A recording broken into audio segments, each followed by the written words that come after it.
Hi, everyone. Welcome to this training with SMU Data Arts and the Oregon Arts Commission. So good to see so many familiar friends here on this training. It really speaks to your commitment to your own professional development and your organization. We're just so grateful you're here and to work with you over the years. I know many of you receive our small operating grant. And some of you may receive our operating support grant, where you've worked directly with Data Arts and their platform. And if you're a small operating grantee, you haven't done that yet, but you will when you graduate to the larger program. But we're grateful that, that Data Arts is providing us this free training to you all, building blocks for financial health, budgeting basics. I really hope you get a lot out of this training. Some of it might be new information if you're newer to budgeting. Some of it might just confirm that you're on the right track.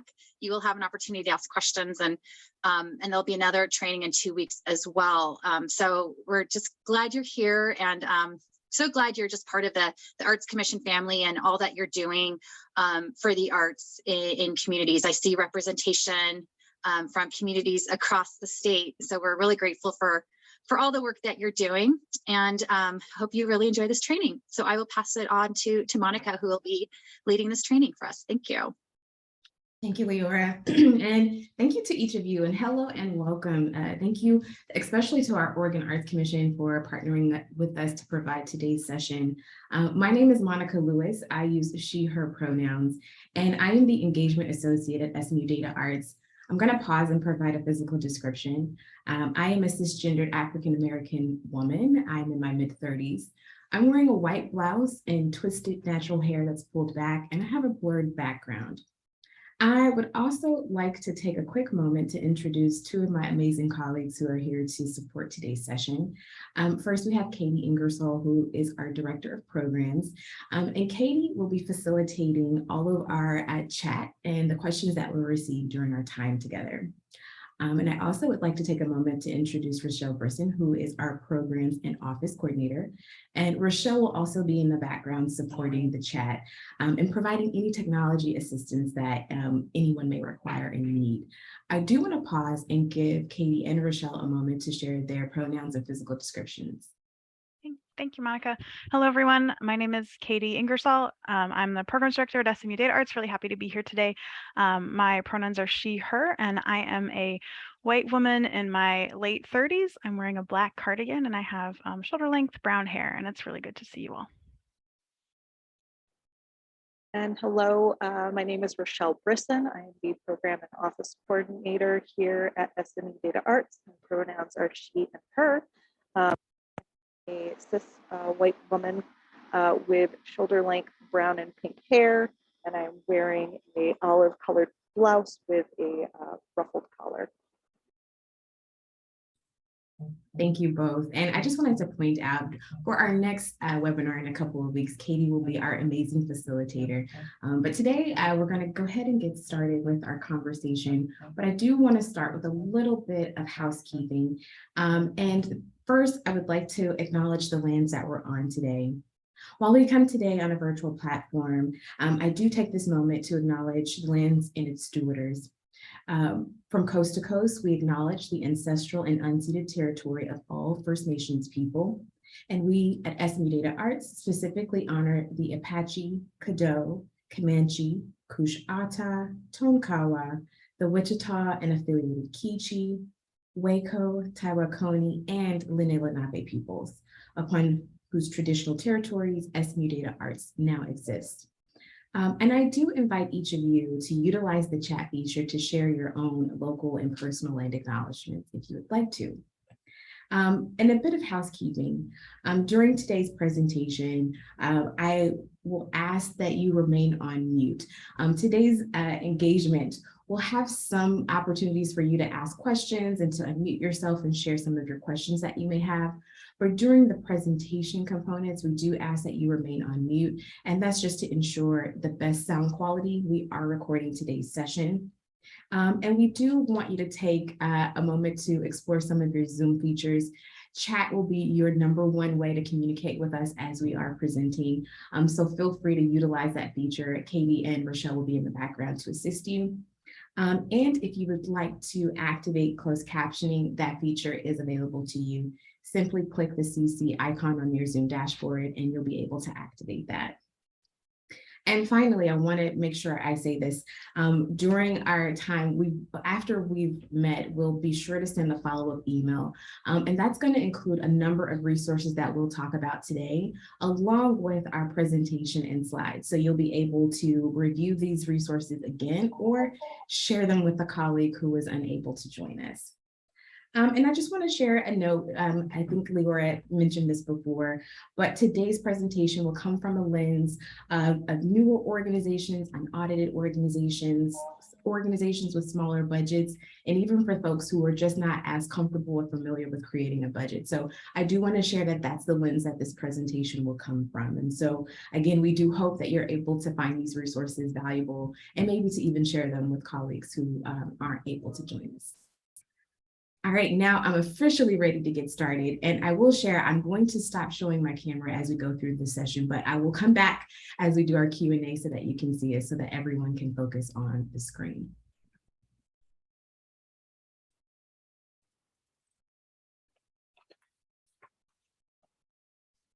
So now that we've done our housekeeping and instructions, I want to go ahead and get started, and I'm going to pose that you take a moment to look inward. Our work revolves around creativity and culture, but understanding how finances work is key to successfully managing your day-to-day activities and planning for your organization's future.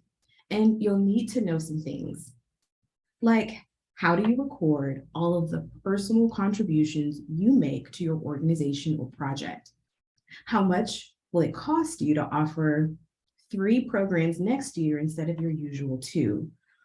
You may even have questions about how much you should charge for online programming if you make payments optional for those programs in the future. Will you make enough to cover your costs? And does your organization or project look attractive to donors and grant makers? Financial data can help you answer questions like these and provide insights to help you make effective decisions. There are multiple ways that data is used for financial management, ranging from how you keep track of the data in the first place to the various reports your board reviews at every meeting. We like to think of these different ways of using financial data as building blocks for financial health, tools, methods, and best practices that you can use to help your organization get on a solid financial footing and stay there. Today's session will focus on the most important block, and that is the annual budgeting process. Now, before we jump into that, I do want to take a brief moment to share an overview of our organization, SMU Data Arts. And here you can see a little bit about what we do. We build capacity for data use in the sector. We collect high quality longitudinal data on the sector, and we develop data collection methods to respond to evolving sector needs. And we provide insights from that data that people can use.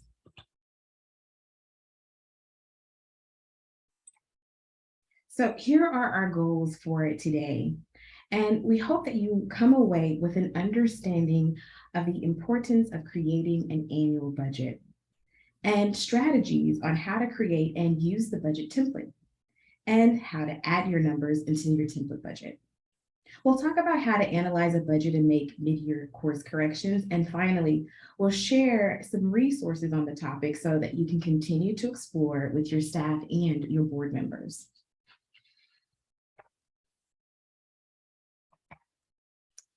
You all come to this workshop with different roles at your organization.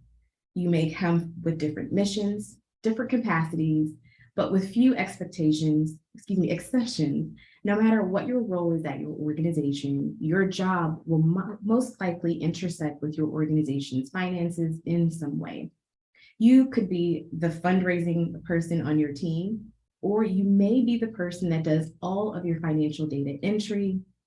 We may have folks joining our call who identify as the program manager for their organization and have plenty of experience looking at financial reports. Or some folks could be coming to today's session as the one-stop shop and do everything for their organization. And I want to say thank you for all of the work that you're doing, but no matter what your role, because your work touches on the financial side of your organization, the overarching goal for this session is to help you understand and embrace financial data and the financial process. So let's go ahead and get started into the budgeting process. Now, I'm going to take a wild leap and assume that we all know what a budget is, but for clarity's purpose, it is a short-term financial plan which lists money that is coming in and how much everything you need or want to spend money on will cost. And it'll include the bottom line or your projected surplus or deficit for the year. In theory, we know we're supposed to make and follow an annual budget at work, but you may have never understood how the budgets work or how to actually make one. This happens all the time in nonprofits where we come in to our organizations passionate about our mission and our work, but maybe not as experienced on the business side. And sometimes even we may find ourselves a little embarrassed about our lack of business knowledge or financial experience and unsure how and where to get started, or even what questions you should be asking. That's why in today's session, we're going to start at the very beginning, and that's the basic budgeting process. Though there are different types and different levels of budgets, we're going to focus on the annual organizational budget, which covers a time frame for your 12-month fiscal year. Now, first, you need to know why you make the budget. And before I share why, I want to encourage you to look at your chat feature and share some reasons why you would create a budget. I'm sure that's a very obvious one, but feel free to jot down and share some reasons why a budget may be important to you. And I'll share some reasons that we've come up with. First, knowing you have to put a dollar value on something, it forces you to examine all aspects of your project, program, or your organization as a whole. It's a great moment to take stock of the financial impact of everyone you employ, everything that you have, and everything that you do. And writing down all of the money that is coming in and all of your regular expenditures and calculating for a bottom line or a surplus or deficit can give you peace of mind that you'll be able to pay your bills or highlight moments of a prospective shortfall and give you a moment to prepare. Also, crafting a budget is a time to think about your goals for your organization. These could be long-term or short-term goals, and it can give you a moment to craft how you'll make these goals financially possible. And writing out your budget and then thinking monthly or quarterly, and at the end of the year, comparing your budgeted numbers to your actual numbers gives you great information to help you plan for a future and to monitor your progress towards achieving your goals. And it can help you course correct if that's necessary. And I see some folks have shared a little bit that budgeting allows you to consider what fundraising is needed for the future year. And it can help you determine marketing strategies and expenses, your ability to hire. These are all great things about creating a budget. Thank you so much for sharing.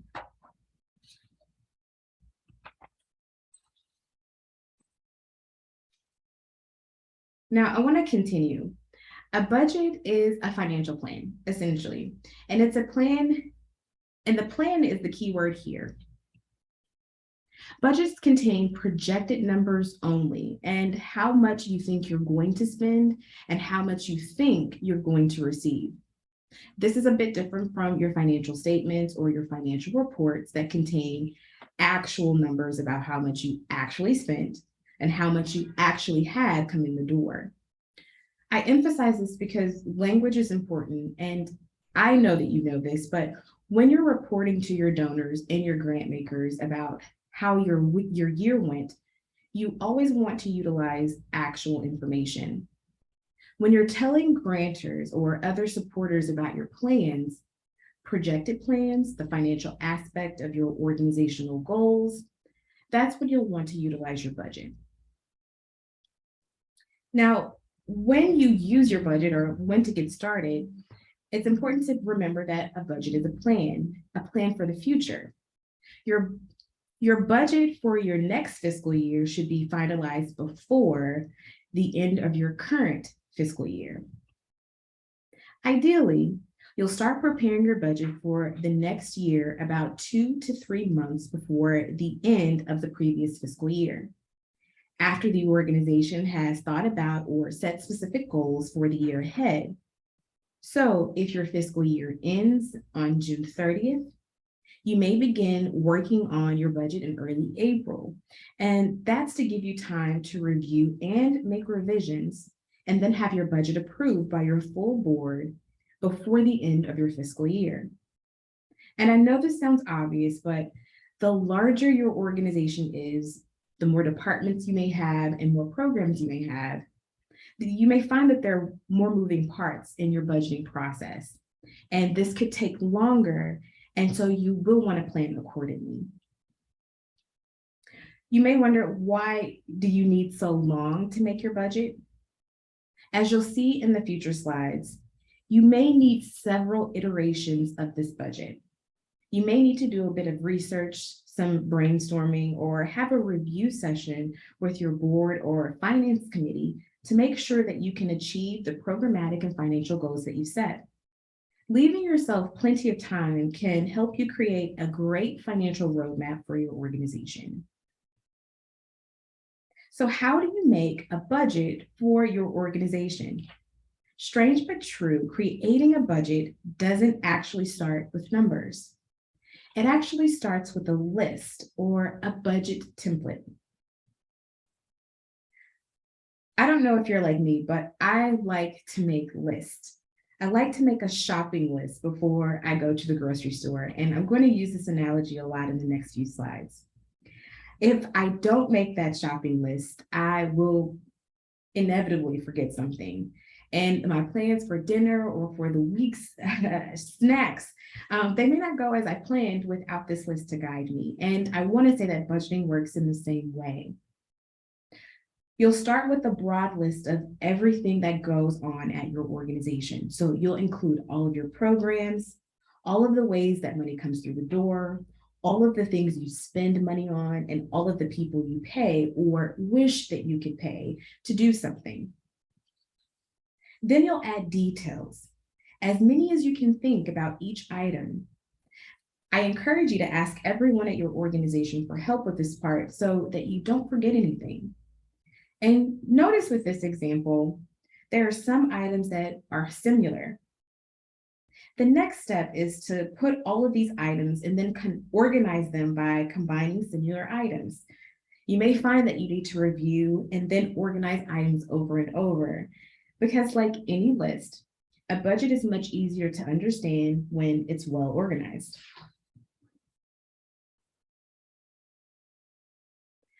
Think about the shopping list again, and we're going to go back to this example. One thing I noticed about my personal shopping list is that when I make them, I write down things as I think of them. They're not in a particular order, and I'm definitely not thinking about the grocery store aisles. But once I'm in the store, I have to keep constantly checking and rechecking my list to make sure I haven't forgotten anything.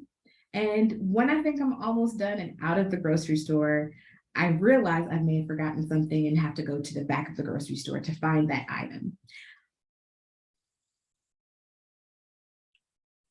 But I encourage you to take a few minutes and organize your list, just like what you would do with the grocery store, so that all of your vegetable lists are in the same place, all of your dairy and your baking, all of that is in the same location. And once you get to the store, you may find that you don't need to backtrack. And the same can be true for your budget.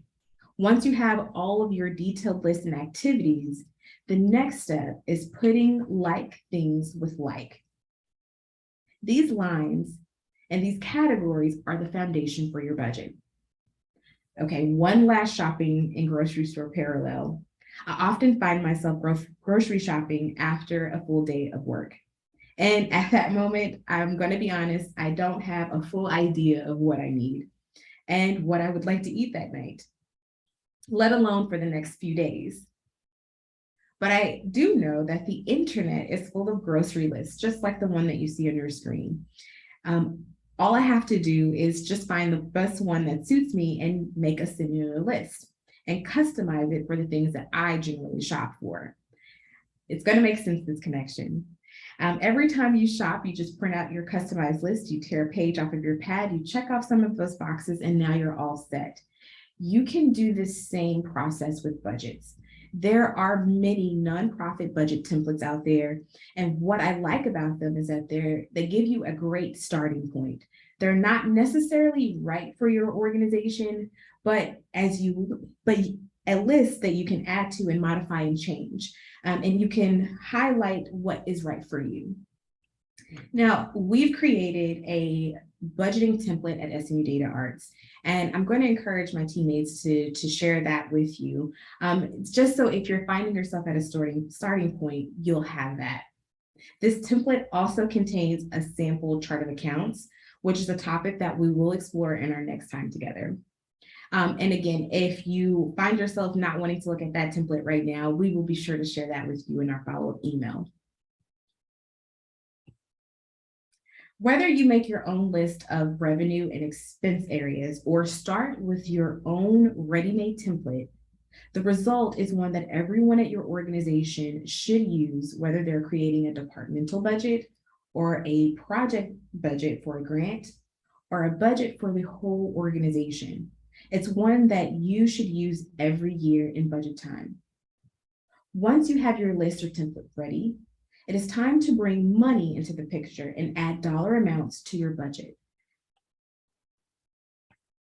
First, if your organization is a multi-person organization, even if some of those people are volunteers or board members, you want to get them involved. Spread the work of budgeting among your staff and board members who are most familiar with the key areas of your organization. And this will help you get a better sense of all of the information and even allow for feedback, ideas, and buy-in that will encourage dialogue about what should happen at your organization next year and set up accountability for achieving budget goals.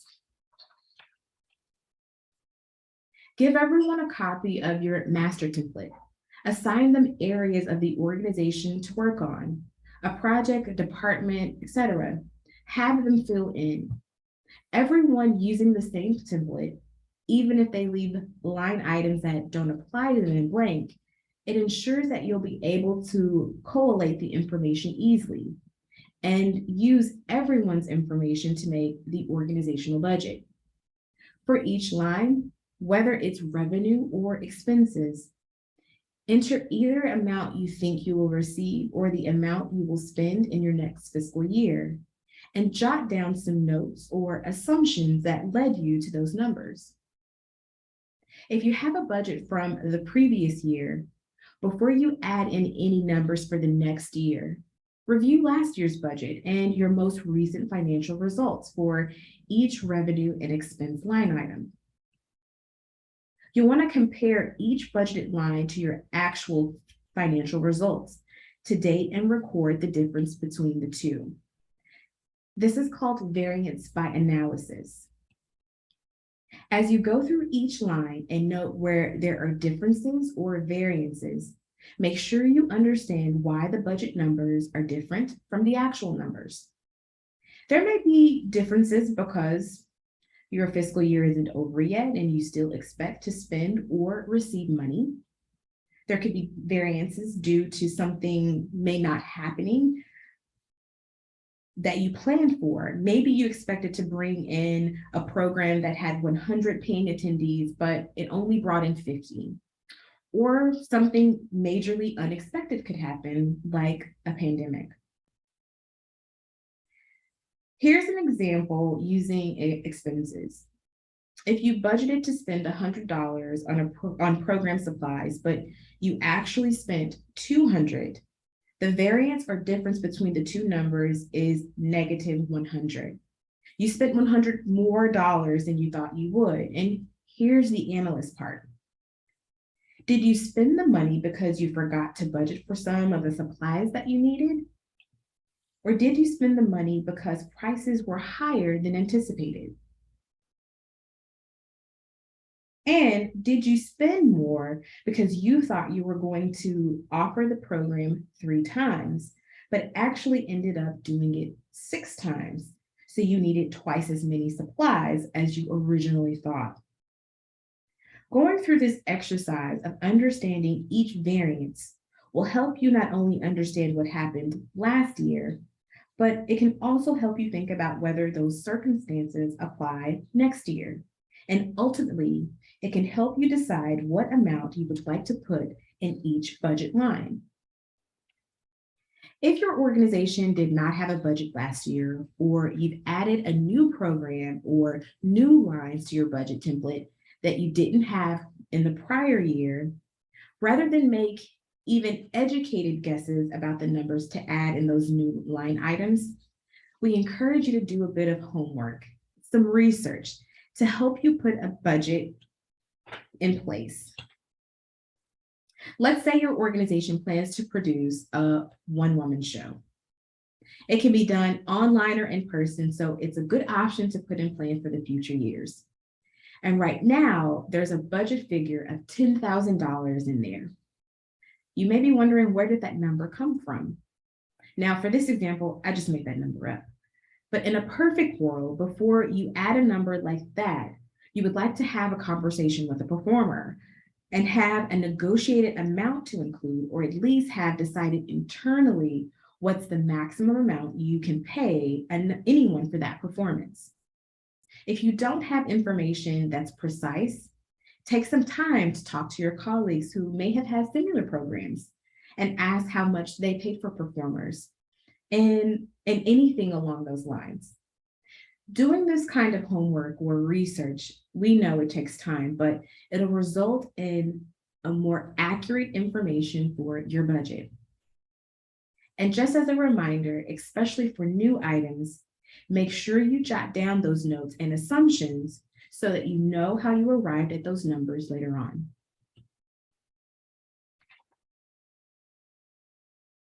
If your organization doesn't change very much from year to year in terms of staffing and programming, beginning with last year's budgets, doing a variance analysis, and making some changes based on the analysis that you come up with for your new budget may be all that you need to do.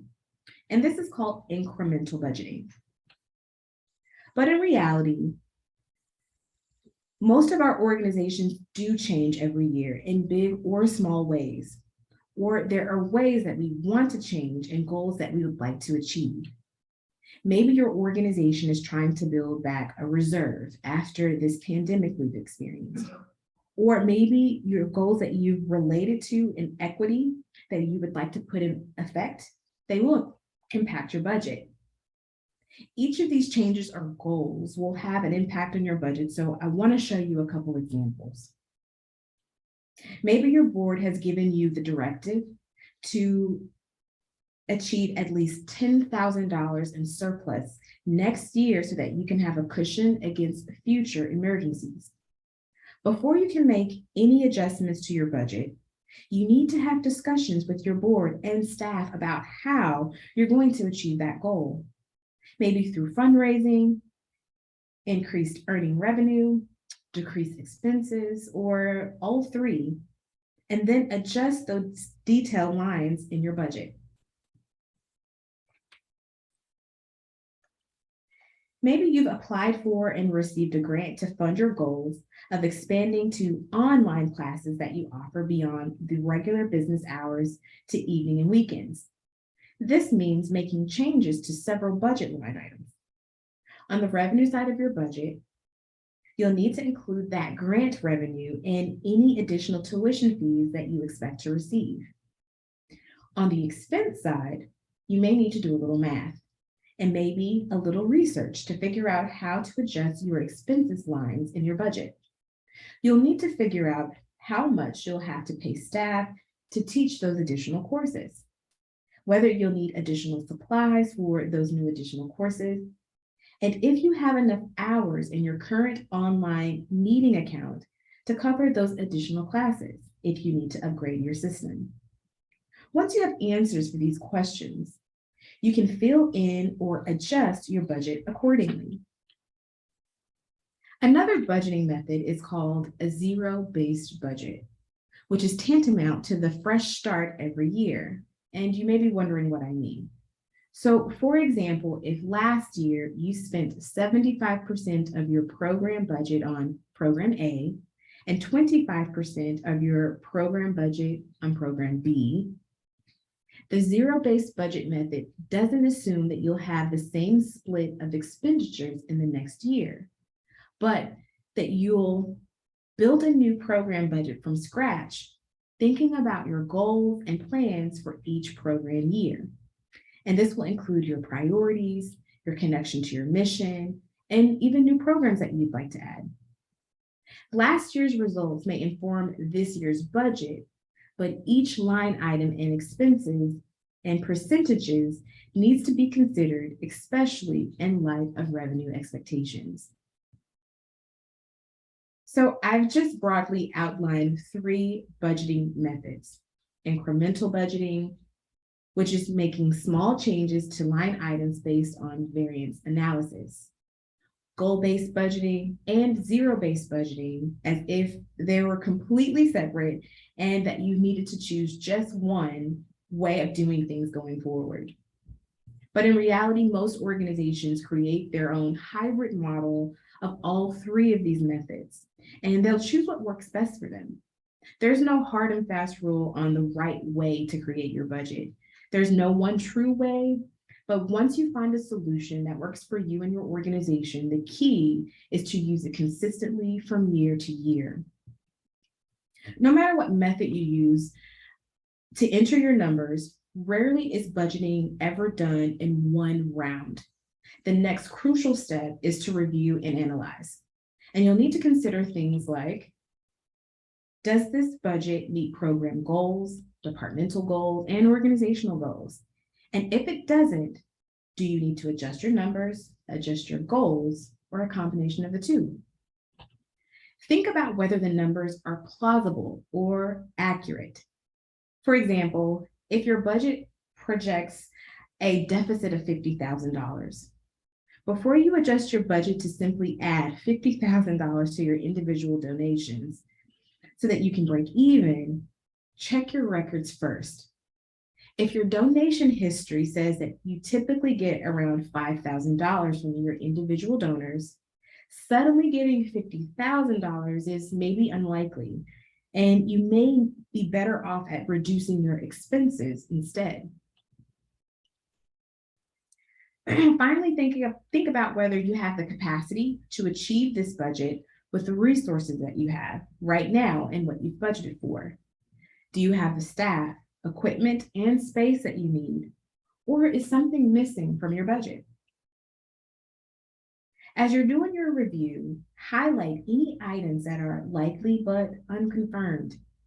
Or put on your forecasting hat and think about the big picture. Think about any kinds of situations that may affect your whole organization. This could be anything from a grant that you thought you were sure to receive not coming through, to make another adjustment due to the pandemic. These are the sorts of events going one way and being impacted by another.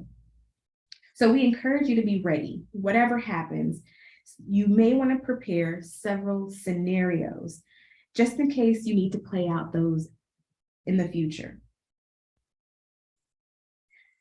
Choose the most likely scenario and use that as your final budget. But just in case things don't happen the way you do, you'll be ready and have a backup plan with your different versions. Once you've done a complete review and made any changes, decided between scenarios, make sure your board reviews and approves your final budget. And this will become the basis for monitoring results throughout the year. Once your budget is approved, the new year begins and you set up a process for regularly monitoring your budget against your actual results. And this will help you see how you're doing. Ideally, you would like to do this on a monthly basis. To make this work, your financial statements, whether you use Excel, QuickBooks, or any other accounting software, must use the same line items in your budgeted template. And this key is important. Every month, do the same kind of variance analysis we talked about earlier. Compare your budget to your actual and make sure you understand the variances. Some will be just timing issues, something that just hasn't happened yet, but it's planned for and it will happen. Or because your budget has an annual amount, you will only incur expenses one month at a time, and this is perfectly normal. Some variances are only small changes from what you expected, so this is also typical. And since we tend to use round numbers in a budget, some variances are significant and will have an impact across your organization and may even require budget changes. If your monthly variance analysis uncovers a significant divergence from your budget, you may choose to watch something for a month or two, but if the variance is large enough and persistent, it may be time for you to make budget changes. If the variances you identified are due to one of those likely but unconfirmed events, maybe you already had another budget scenario that you could shift to. But let's take a typical example of our time. What if something happens mid-year and you have to close your doors for a while? Now what? I'm sure that some of you went through this process at the beginning of the pandemic, and you may know better than I do, but with this kind of drastic event, if your variances shows that you're just on a new path and you won't get back to the course that you intended for at the beginning of the year, it's time for you to do a mid-year reforecast procedure, and I want to show you how that works. You'll start with your year-to-date actual figures. If you already know that an event is big enough to warrant a reforecast, even if you don't do or need any variance analysis, you know that you need to make some changes. You jot some of those notes down about your new assumptions or your new goals. Just like you did with your budget, if you have a multi-person staff or board that takes on some of the organizational's work, get those folks involved in the conversation so you can have all aspects to consider for your organization. We encourage you to consider which programs will continue unchanged, which will go, and which will need some modifications. How will these changes in programming impact your revenue and expenses? Which expenses disappear if the staff are working from home and which will stay the same? How do these changes intersect with your organization's goals? And how will those overall goals need to change? Once you have a new set of assumptions, just as we outlined earlier in the initial budgeting process, you can begin to add your new numbers.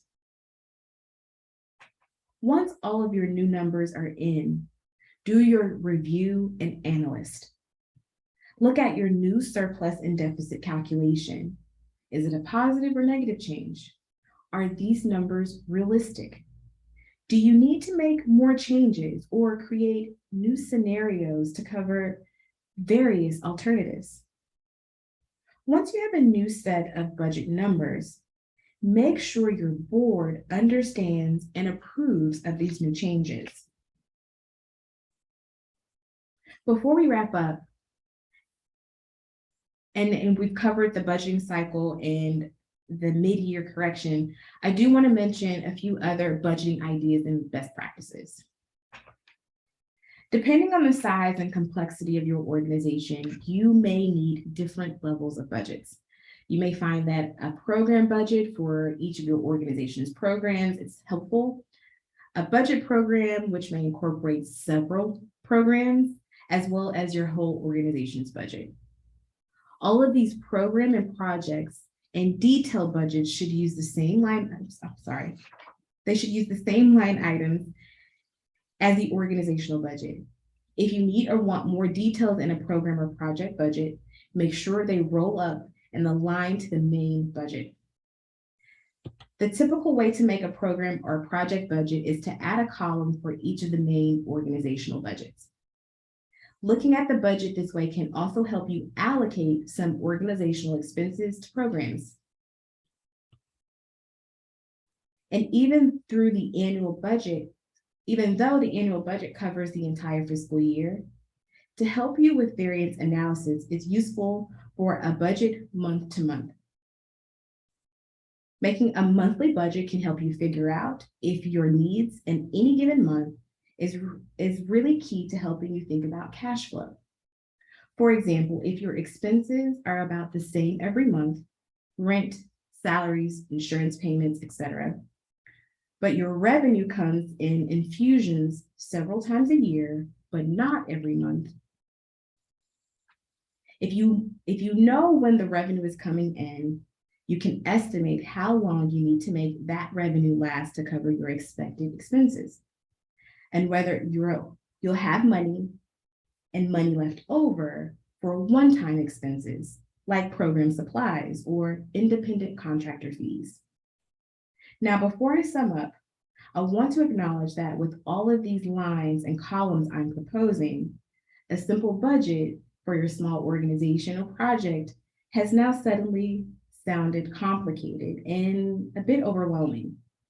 I want to remind you of a few things. You get to decide how your budget looks. If you're new to the formal budgeting process, you may not want or need to have more than a single column for an annual review or expense numbers for each line. If adding more detail sounds like a good idea, but you just can't do it now, just keep these ideas in a place where you can find them and plan to add a little bit more detail to your budget each year and over the next several years. But the more detail you add to your budget up front, the more you can learn from your financial information later on. So, what are the key takeaways for the annual budgeting process? First, we encourage you to leave time for this process. Start the budget for the next year at least 2 to 3 months before the end of the current year, so that you have time for research and more than one revision before you have a final product. You'll want to set goals for the next year and build your budget thinking about what you need to do and spend to achieve those goals. Get your staff involved. Have staff members work on the budget for their areas, or at least work with you. Give them a template to work on so that you know how it will fit, and it'll fit seamlessly into the main organizational budget. And then work with them as you make revisions to their program budget so they know what they have to work with or what revenue goals their program has. Be sure to get your board's approval on your final budget. The board is responsible for setting the direction of your organization, and approving the annual budget is a part of their responsibilities. And do monthly variance analysis so you can have early warnings that changes are afoot or that course corrections may be necessary. And know that it's okay to make mid-year revisions to your budget. Some years, like the pandemic years, for example, well, they don't go as planned. And if you know that big changes are necessary and there's no way that you can get anywhere close to achieving your budget, sit down with your staff and your board and agree on some changes. And finally, remember that the budget is simply a plan. It's not a guarantee of what will happen next year or how much something could cost. It's just a starting point. Now, we know that this session is truly an overview. but it is possible that you may require a few more resources. And we've listed a few here that could be very helpful to you in your organization. Again, after today's presentation, we'll be sure to include these links and references in our follow-up email. But we have shared our template within the chat of SMU Data Arts template for budgeting in a chart of accounts. These templates are designed for smaller organizations in mind, but again, they're always a great start. We've also shared a toolkit from the Wallace Foundation, along with other educational support from the Nonprofit Finance Fund. And again, we'll be sure to share these links with you. Before we go, I do want to share a few resources from SMU Data Arts. If you haven't, or maybe not be familiar with the Cultural Data Profile or the CDP, this is our survey and it's based on your final financial statements. Once you do your data entry, which is only one time per year, your data can be a part of your grant application for participating grant makers like the Oregon Arts Commission. And it's also research that provides insights to the national art and cultural scene. And once you've entered at least 1 year of your data into the Cultural Data Profile, you'll then have access to a full suite of reports to help you analyze your trends and a number of areas. And it also will allow you to benchmark your organization to others. These reports allow you to have ready-made data and visuals grouped around a specific topic and areas for your board meetings. And we also have the KIPI dashboard, which is a great conversation starter about all the intangible things that contribute to your organization's success. And last, if you would like to learn about using data in general, we've developed a series of free online courses, and they're meant to help you learn to use data more effectively. There are 4 courses currently available, and they cover the specifics about how data can be useful in the different areas of your work. So using data for decision-making, financial data essentials, using data to build relationships with your audience and donors, and using data in advocacy work. And SMU Data Arts regularly publishes white papers. One of our most recent papers is called The Intersection of Funding and Marketing, and this research examines if and how donor priorities in organizations, locations, subscriber base, and marketing actions affect the extent to which audience represent the diversity of their organization. And this is just one example of our white papers. We'll be sure to share a link with you in our follow-up communication so that you can see some topical questions answered about the sector. We also have a number of online videos available on our Vimeo page, and they include excerpts from the content from our data literacy courses, some recordings from our trainings, and videos about how to utilize our platform to enter data into the Cultural Data Profile. And before we shift into our Q&A, I do want to share again that we will have a second Building Blocks series where Katie will be leading a conversation on chart of accounts. Registration is still open, and that will be on Thursday, September 29th. Now, I do want to leave a few minutes for Q&A, and I'm going to come back and show my video and encourage you to utilize that chat feature to share any questions with us. Thanks, Monica. I don't see anything in the chat yet. So again, just encourage everyone to go ahead and share your questions or come off mute if you prefer.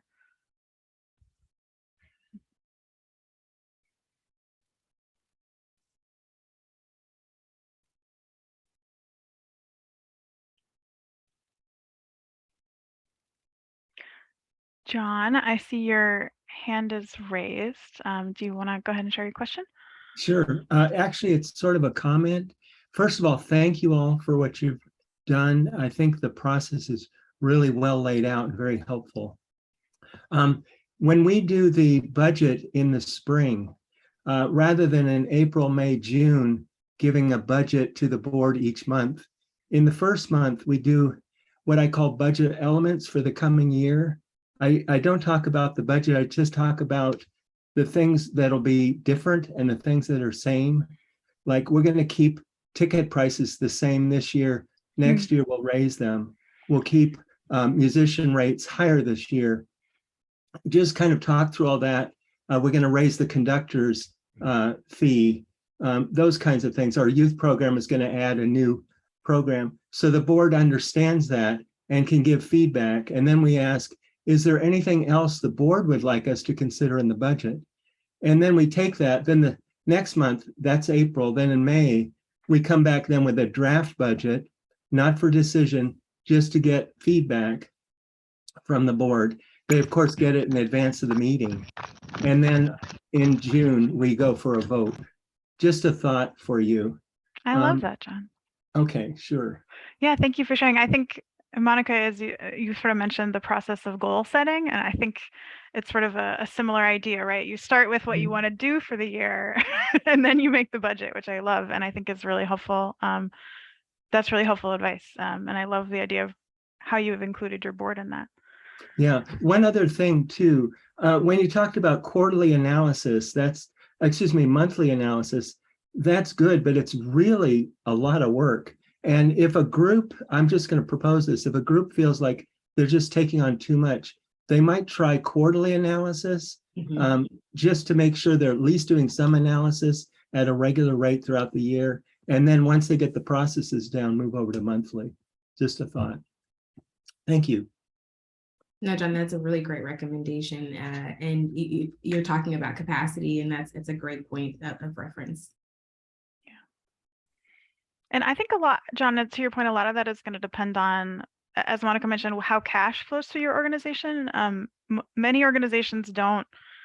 If you're really small, you may not spend a lot in a month, and so again, it really, I think as organizations maybe start with quarterly or even twice a year, they may get a sense of, has a lot happened since our last, analysis, or have we really mostly stayed the same? So I think that's a great point to kind of shape it for your organization. And part of it's building, it's sort of training the group in what to do. Yeah. The first time you do it, they have no clue, right? And then as you do it several times, then they get it each time they meet, then they can add more.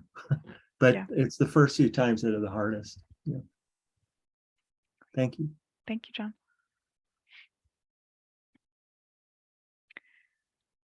Great. Any other questions or comments for Monica or I?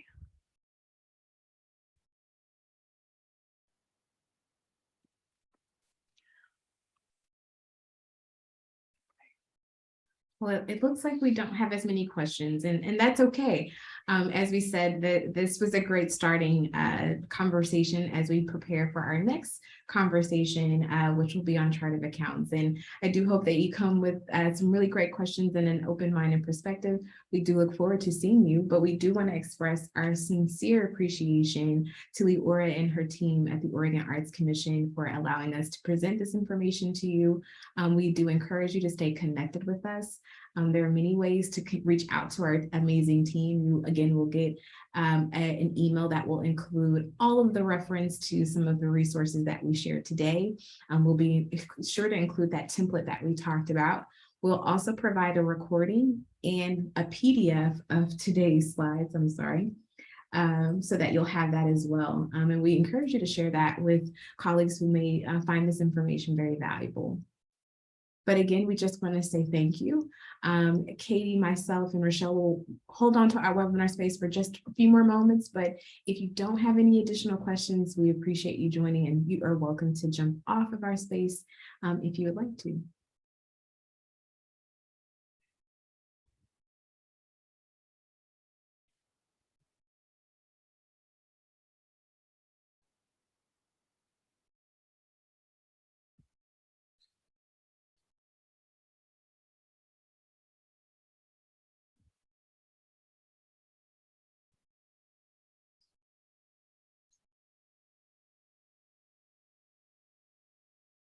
All right, it looks like, again, there are no more additional questions.